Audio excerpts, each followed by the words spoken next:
I know, I know. Nobody likes to sit through a long, dry, boring presentation. I don't like it either. I didn't like it when I was in college, and I damn sure don't like it now. However, this guy has some stunning information that I think everybody really needs to see. It explains everything. Literally. Well, with a little help from me. I start translating every once in a while. And I make a real good summation at the end. So if you will, try your best to stick with this. I think that if you make it to the end of this, you'll be glad you did. Thank you. All right. I'm going to try to keep this as brief as possible. There's something I think that everybody in this country really needs to know. I've been telling people this for years, but what can I say? People don't like to listen. I'm going to play a few minutes of this guy's speech. It's a 40-minute speech, so I'm not going to even come close to trying to play the whole thing. But I think it'll give everybody just a little bit of insight what we've been up against ever since, let's just say 2014, 2015, 2016, up until today. It's a very enlightening bit of information, to say the least. To say the least. Check this out. Obviously, the intelligence state is a concept that implies that intelligence has taken over the state and that it has somehow gone rogue. Something has gone very wrong, that intelligence, which is supposed to serve the state, has subsumed it. And instead of sort of doing what you'll learn in an ordinary history book, we're going to start with a document that I'm curious if anyone has ever seen. It's called The Inauguration of Organized Political Warfare. Anyone ever seen that document in this room? How many people in this room know the name George Kennan? Okay, 75% of the hands went up. Did you know that George Kennan in 1948 wrote this memo called The Inauguration of Organized Political Warfare, in which he's famous for folks who are not familiar. George Kennan is sort of known as a sort of godfather figure of American diplomacy and the Central Intelligence Agency. He was famous for this long telegram, the chief strategist of the containment strategy of the Soviet Union during the Cold War. But before all that, when all of this was getting started, he penned this top secret memo, which was not declassified for 60 years. It was declassified in 2005. The Inauguration of Organized Political Warfare was written just 12 days after the Central Intelligence Agency did its first government overthrow operation, its first election rigging event.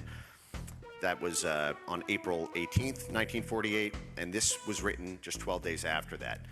And the particular focus was what had just happened in Italy. Italy was having its first democratic election after World War II, and it posited a US-backed candidate on the one hand and a Russia-backed candidate on the other. And when the rules-based international order was being established in 1948, and we had these coordinating bodies through the National Security Council, the very first memo I have just on screen here emphasizes how important it is for the U.S. to control the political affairs of Italy. You'll see National Security Council memo 1-1 is titled "The Position of the United States with Respect to Italy." Kennan wrote, "Italy is obviously the key point. If the communists win there, our whole position would probably be undermined." Now, what happened in this case was in 1947, the Central Intelligence Agency was established under the National Security Act, and it was originally intended to have intelligence focus on gathering and analysis. But because of the key importance perceived by the U.S. State Department to influence the course of the Italian election, it developed a makeshift ad hoc, thrown together at the last minute, $250 million operation to swing that election in favor of the candidate that the U.S. government preferred. And we had bags of money that were delivered to selected politicians to pay for their political expenses, their campaign expenses, for posters, for pamphlets. We threatened the Italian government that aid money from the U.S. would be withheld if the wrong person got elected. Our newly created CIA proprietary media organizations, Voice of America, Radio Free Europe, Radio Liberty, set up a vast spawn of Italian network news in order to create a surround sound inside that country to buy U.S. propaganda and messaging. We funneled aid money through churches and charity fronts to mafia and union street muscle. We worked with Hollywood to project Greta Garbo films and others into the country. And the reason I'm starting with this context is not just because it will help explain the rationale for the beast that was created just 6 weeks after this memo was penned, also by George Kennan, but it's because understand that this is the intelligence services co-opting all of these organizations, which is to say that when the U.S. government provides funding or assistance, suddenly the churches that they were working with are no longer simply churches. They are instruments of statecraft. The nonprofit charities are no longer simply charities. They become instruments of statecraft. The media is no longer an independent media. It is an instrument of statecraft. Hollywood becomes an instrument of statecraft. Organized criminal mafias, and just so you understand the context of this, the predecessor to the CIA, the OSS, together with our War Department, as it was called at the time, was working with criminal groups in Italy, as well as with church organizations and others who were being prosecuted by Mussolini, and they served as a sort of guerrilla resistance to assist the U.S. Army in intelligence operations. And so we had that network established. It was unseemly but seen as necessary in a time of war. I'm sorry, but I can't let that go unchallenged. It wasn't just in Italy. It was also in America. Yes, that's right. The mafia here in America. They also wanted to help overthrow, guess who? Fidel Castro. They'd put a bunch of money into Cuba building casinos. I just had to throw that in right quick. Criminal mafias, and just so you understand the context of this, the predecessor to the CIA, the OSS, together with our War Department, as it was called at the time, was working with criminal groups in Italy who were being prosecuted by Mussolini, and suddenly organized crime becomes not a criminal offense, but rather a sanctioned instrument of statecraft. And just to drive that point home, this is Miles Copeland, one of the founding members of the CIA, in his own book, wrote that had it not been for the mafia, communists would by now be in control of Italy. Why was all this necessary? Well, this was necessary because in the eyes of the U.S. State Department, we would have lost the election if the intelligence community hadn't rigged it. 60% of the vote would have gone to the communists, but for CIA intervention and their assessment. Understand that in the post-2016 world, all of this infrastructure has been repurposed to take out populism. This is from George Kennan, April 30th, 1948, just the week before the Central Intelligence Agency had achieved this incredible win in Italy. And George Kennan and the State Department and the White House were so overwhelmed with delight about the world of possibility if we could simply scale the Italian operation. But the problem was it was very much against everything this country had stood for a century and a half before that. And you'll see here it references, this was the Italian elections, right? That we just engaged in this in the Italian elections 12 days from then. And that this political warfare has to be directed and coordinated by the Department of State. And we're going to come back to that because when you see the shape of the intelligence state, it extends far beyond intelligence and actually it's really a tool of statecraft. So here is a very interesting... I'm going to say that's very interesting. Do you remember who was the Secretary of State before the 2016 elections? That's going to be important in just a second. But I submit to you, the reason that they were doing all this is not because they wanted to fight communism. It's not because later when they did it that they wanted to fight the leftists in the 60s or today when they want to fight conservatives. What they don't want is the people thinking that they control what the government does. That's just a thought.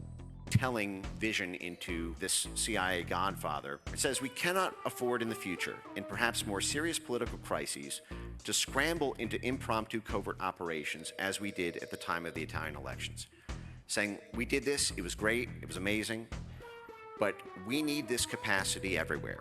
We need it on every country on earth where there might be a political crisis, every country on earth where there might be a need for us to protect U.S. national interests or trade interests or financial interests or security interests, we need the same network we had in Italy, working with everyone from the cultural influencers to the media to the churches to the charities to the organized crime networks, even if we don't use it, just in case we need it, so we don't need to scramble if an opposition politician decides to go sideways against a U.S. national interest agenda. Oh, did you hear that? They're in control of Hollywood. Does that sound familiar? Aren't we hearing about a bunch of funny happenings and goings on about Hollywood right about now? I wonder if they're linked. Oh, So I'm setting the stage with that before we go back in time and then sort of go through the whole history of this, because just less than 2 months after George Kennan wrote that inauguration of organized political warfare, saying, since 1789, we have never done this sort of thing in any organized fashion. The American people aren't going to like it, but we have to do it. Just less than 2 months after that, George Kennan then sponsored the very act which would permanently change the structure of the American government and the way our country works. And this was the National Security Council Memo 10-2. Now, for folks who are not familiar, the National Security Council is called the interagency. It coordinates what the State Department, the Defense Department, the CIA, what everyone is doing, so that they are all working in a complementary fashion. It's in the White House, and it's sort of the executive oversight of everything. So you'll see this memo here, NSC 10-2, and just so that you see it, it's right here on the State Department website under state.gov, what I'm about to read here. It sanctioned U.S. intelligence to carry out just so we're clear, there was no congressional oversight when this was set up. Yeah, there was no Gang of Eight or the intel committees in the House and Senate. broad range of covert operations, including propaganda, economic warfare, demolition, subversion, sabotage. It was sponsored by George Kennan. He was the one who pushed for this right after he wrote the inauguration of organized political warfare. But he would later say it was the greatest mistake he ever made because of the monster it created. You think? You think maybe? Wow, how about that? What NSC 10-2 did was it gave the intelligence community, this burgeoning, newly created CIA, and we now have 17 intelligence agencies plus the ODNI. They transformed not just from spy organizations, but to lie organizations. And what I mean by that is because of this phrase that is used in NSC 10-2. I'm going to read it. All of these activities, which are normally illegal, can be carried out so long as they are planned and executed so that any U.S. government responsibility for them is not evident to unauthorized persons, and that if uncovered, the U.S. government can plausibly deny any responsibility for them. I'm going to actually just show you the exact language here. This is, again, 1948. All covert operations, all of these, sabotage, demolition, controlling the media, they are now legal as long as they are planned and executed so that any U.S. government responsibility is not evident to unauthorized persons. So you are cast out of Eden, effectively, if you eat from... Allow me to translate.